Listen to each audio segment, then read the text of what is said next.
how to use whatnot for collectibles and trading cards. Hey everybody, if you guys are wondering how in today's video we'll be explaining. So first of all, let's head over to whatnot and let me explain. So whatnot is a platform where you can buy, sell and discover collectibles and trading cards through live auctions and fixed price listings that are available. To use it for trading cards, you can either participate in live auctions hosted by other users or create your own listing.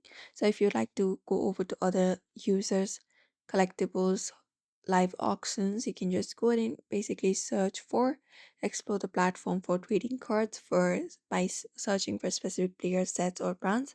For example, let's say this one right here. So you can just basically head over and look out for the product like this, and once you head over the product, you can just participate in the live auction where the sellers will be showcasing cards and buyers bid in real time. You can purchase items immediately at a fixed price if the seller has enabled this option. You can look out for the buy option right there, right beside their live auction, and you can just go ahead and do so. Some sellers may also allow you to make offers on time, especially if they are not part of a live auction. Apart from that, you can head over and create listings for your trading cards either through the auctions or buy it now format. After that, set a starting bid duration and an optional enable setting that for live auctions and list your cards at a fixed price for immediate purchase. And that way you can just go ahead and do so.